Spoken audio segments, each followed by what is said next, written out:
Good morning बच्चों। कल की क्लास में आपको प्रश्नावली 3.3 के कुछ सवालों को बता दिया गया था, यानी क्वेश्चन नंबर 4 तक आपको हल करना था।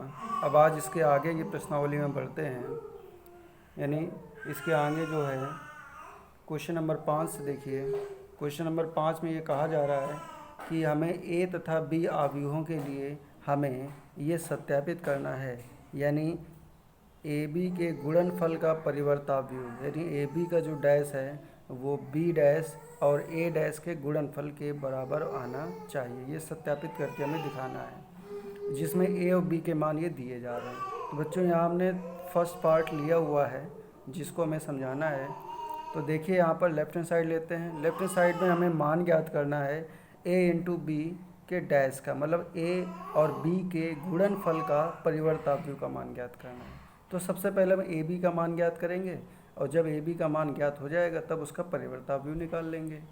तो जब हम ए बी का मान यानी ए और बी का गुणनफल करेंगे तो पहले ए लिखा हुआ है तो फिर हम पहले ए का मान लिखेंगे, इसके बाद में बी लिखा हुआ है तो बाद में हम यहाँ पर बी का मान लिखेंगे। ठीक है बच्चों। और इसके बाद में देखिए ध्यान से इसको गुणा करेंगे। तो गुणा करने के लिए जो पहला स्तंभ है वो उसके अवयव को यहाँ पर क्षैतिज दिशा में लिख देंगे। तो क्षैतिज दिशा में लिखने पर -1 लिखा जाएगा। तो -1 के नीचे एलिमेंट -1 इंटू 1, -1 इंटू -4, -1 इंटू 3।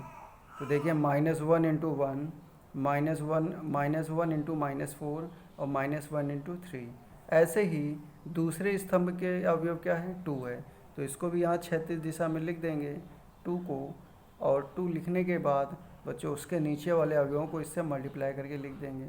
तो ये लिखा हुआ है 1 इंटू 2, -4 इंटू 2 और 3 इंटू 2। तो ये हमारा दूसरा स्तंभ तैयार हो गया। अब इसके बाद तीसरे स्तंभ के अवयवों को ले लेंगे। तो तीसरे स्तंभ में बच्चों 1 लिखा हुआ है, और यहाँ इसको क्षैतिज दिशा में लिख देंगे 1। तो ये यहाँ पर 1 है, और इस 1 को इसके नीचे से मल्टीप्लाई कर देंगे, यानी नीचे लिखिए अवयवों में। तो लिखेंगे देखिए 1 इंटू 1, -4 इंटू 1 और 3 इंटू 1। तो इस प्रकार से हमें ये एक अवयव बन के तैयार हो जाएगा। अब इसमें आपको इसको हल कर लेना है, और हल करने पर हमें ये मान मिल जाएगा। और इस मान को मिलने के बाद ये मान चूँकि किसका है बच्चों, ये ए बी का मान है, और हमें ज्ञात क्या करना है, हमें ए बी का परिवर्ताव्यूह ज्ञात करना है। तो इसका परिवर्ताव्यूह ज्ञात करने के लिए बताया गया था आपको कि हमें ए बी का परिवर्ताव्यूह निकालने के लिए हम क्या करेंगे, जो ए बी का मान है, यानी जो ए और बी के गुणनफल का अवयव है, उसके पंक्तियों को स्तंभों में बदल देंगे, या फिर स्तंभों को पंक्तियों में बदल देंगे। तो देखिए यहाँ पर बच्चों ध्यान से, जो यहाँ पर पहली पंक्ति है उसके अवयव -1 to 1 है, इसको पहले स्तंभ में लिख देंगे -1 to 1। इसी प्रकार से दूसरी पंक्ति को दूसरा स्तंभ बना देंगे, और तीसरी पंक्ति को तीसरा स्तंभ बना देंगे। तो हमें यहाँ ए बी का परिवर्ताव्यूह ज्ञात हो जाएगा। तो ये हमारा लेफ्ट हैंड साइड बच्चों आ जाएगा।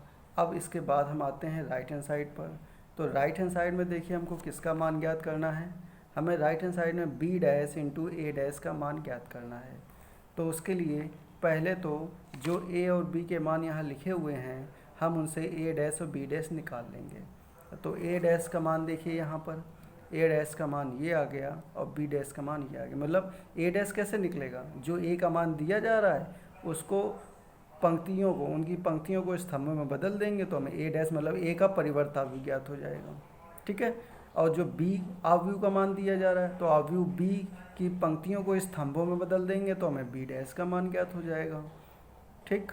तो अब हमें निकालना है बी डैश इंटू ए डैश। तो पहले हम बी डैश के अब जो बी डैश आव्यूह है उसके अवयवों को लिखेंगे, बाद में ए डैश के अवयवों को लिखेंगे, और इसमें फिर से मल्टीप्लाई कर देंगे। तो मल्टीप्लाई करने का तरीका वही है कि स्तंभों के, यानी स्तंभों में उनको हमें एक एक करके अवयवों को लेना है, और यहाँ क्षैतिज दिशा में रखते जाना है, और जिसके नीचे जो अवयव आ जाएगा तो उसको उनसे मल्टीप्लाई करके यहाँ उतने ही स्तंभ बना लेने हैं। तो यहाँ देखिए बच्चों ध्यान से 3 स्तंभ हैं।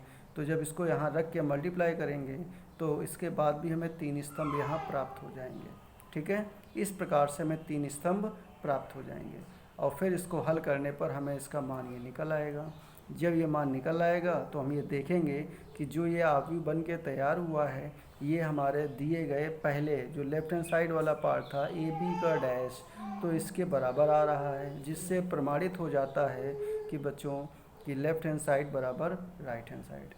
ठीक है, तो इसमें कुल मिला के आपको जैसा इसमें कहा जा रहा है क्वेश्चन में, उसी सीक्वेंस में चलते हुए आपको मल्टीप्लाई और परिवर्त इन दो मेथड्स का यूज करते हुए इस क्वेश्चन को सत्यापित करना था। ठीक है, जैसा हमने ये पहला पार्ट बताया है ऐसे ही आपको इसका दूसरा पार्ट भी हल करना है। इसके बाद आगे बढ़ते हैं और अगले वाले सवाल पर आने के लिए देखिए क्वेश्चन नंबर 6 का फर्स्ट पार्ट। तो 6 के फर्स्ट पार्ट में ये दिया जा रहा है, ये फर्स्ट पार्ट बच्चों हम बता रहे हैं और बिल्कुल जो फर्स्ट पार्ट में करना है यही तुम्हें सेकंड पार्ट में भी हल करना है। तो ये दोनों ही पार्ट आपको लगा के लाने हैं। तो देखिए पहला पार्ट है जिसमें ये कहा जा रहा है कि a बराबर ये एक अवयव दिया जा रहा है, ये एक वर्ग अवयव है जिसका ऑर्डर 2/2 है और हमें यहाँ पर सिद्ध करके दिखाना है a इंटू, यहाँ पर हमें सिद्ध करके दिखाना है बच्चों, क्या दिखाना है, a इंटू ए डैश बराबर आई। ठीक है, a इंटू ए डैश बराबर आई। तो यहाँ पर देखिए a डैश का मान पहले निकाल लेंगे। तो a डैश का मान निकालने के लिए जो a का मान दिया जा रहा है उसकी पंक्तियों को स्तंभों में बदल देंगे तो हमें a का परिवर्त ज्ञात हो जाएगा। तो पहली जो पंक्ति है इसके देखिए कॉस अल्फ़ा साइन अल्फ़ा लिखे हुए हैं, तो पहला स्तंभ बना दिया कॉस अल्फ़ा साइन अल्फ़ा। फिर जो दूसरी पंक्ति है minus sine alpha cos alpha है, तो इसको दूसरा स्तंभ बना देंगे minus sine alpha cos alpha. ये हो गया। अब हमें ए डैश का मान निकालना है, तो लेफ्ट हैंड साइड हमने ले लिया और ए डैश का मान निकाल लिया। तो ए डैश तो पहले ए वाले अवयवों को लिख देंगे, बाद में ए डैश वाले अवयवों को लिख देंगे और इनका मल्टीप्लाई करा देंगे। मल्टीप्लाई कराने का प्रोसेस वही है कि हम यहाँ पर पहले स्तंभ में जो अवयव लिखे हुए हैं उनको यहाँ पहली यानी उनको यहाँ क्षैतिज दिशा में लिख देंगे। तो देखिए स्तंभ में अवयव लिखे हुए हैं कॉस अल्फ़ा और साइन अल्फ़ा, तो इसको यहाँ पर लिख देंगे क्षैतिज दिशा में कॉस अल्फ़ा और साइन अल्फ़ा। अब इस कॉस अल्फ़ा के नीचे हमें ये दो अवयव दिख रहे हैं कॉस अल्फ़ा और माइनस साइन अल्फ़ा, यानी इस कॉस अल्फ़ा का गुणा इन दोनों में करना है। तो कॉस अल्फ़ा का इस कॉस अल्फ़ा में होगा, तो ये लिखा है cos alpha into cos alpha. आप चाहें तो डायरेक्टली कॉस स्क्वायर अल्फ़ा भी लिख देंगे यहाँ पर। इसके बाद कॉस अल्फ़ा का गुणा माइनस साइन अल्फ़ा में होगा, तो ये वैल्यू आ गई minus sine alpha into cos alpha. ठीक है, ऐसे ही आगे देखिए साइन अल्फ़ा का गुणा यहाँ पर करेंगे, क्योंकि ये एक ही स्तंभ के अवयव हैं तो इनको आपस में प्लस करके आपको लिखना है। ठीक है, अब देखिए साइन अल्फ़ा का गुणा साइन अल्फ़ा में करेंगे तो ये डायरेक्टली आप साइन स्क्वायर अल्फ़ा लिख देंगे और साइन अल्फ़ा का गुणा कॉस अल्फ़ा में करेंगे तो ये sine alpha into cos alpha आ जाएगा। ठीक है, ये आपका पहला स्तंभ बन के तैयार हो गया। अब जब हम दूसरे स्तंभ के अवयवों को लेंगे और उसको भी ऐसे ही क्षैतिज दिशा में रखेंगे, तो दूसरे स्तंभ में देखिए माइनस साइन अल्फ़ा और कॉस अल्फ़ा लिखा हुआ है, तो यहाँ पर लिख देंगे माइनस साइन अल्फ़ा और यहाँ पर लिख देंगे कॉस अल्फ़ा और इसमें भी ये उसके नीचे वाले अवयवों को गुणा करके दूसरा स्तंभ तैयार कर लेंगे। तो देखिए माइनस साइन अल्फ़ा का गुणा कॉस अल्फ़ा में करेंगे तो minus sine alpha cos alpha, फिर माइनस साइन अल्फ़ा का गुणा माइनस साइन अल्फ़ा में करेंगे तो ये माइनस साइन अल्फ़ा गुणे माइनस साइन अल्फ़ा। इसके बाद में कॉस अल्फ़ा का गुणा साइन अल्फ़ा में करेंगे तो ये साइन अल्फ़ा कॉस अल्फ़ा, और इसके बाद कॉस अल्फ़ा का गुणा कॉस अल्फ़ा में करेंगे तो ये cos alpha into cos alpha. तो अब इसको हल करेंगे तो देखिए यहाँ पर cos alpha into cos alpha, ये कॉस स्क्वायर अल्फ़ा आ गया, plus sine alpha into sine alpha, ये प्लस का साइन स्क्वायर अल्फ़ा आ गया।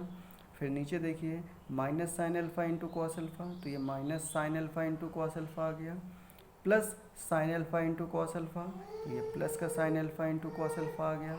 और इसके अगली लाइन में दूसरे स्तंभ में देखिए minus sine alpha into cos alpha, तो ये minus sine alpha into cos alpha आ गया, plus sine alpha into cos alpha, तो ये plus sine alpha into cos alpha आ गया। ठीक है, अब नीचे देखिए माइनस साइन अल्फ़ा गुणे माइनस साइन अल्फ़ा कितना होगा, sine square alpha, plus cos alpha into cos alpha कितना होगा, कॉस स्क्वायर अल्फ़ा होगा।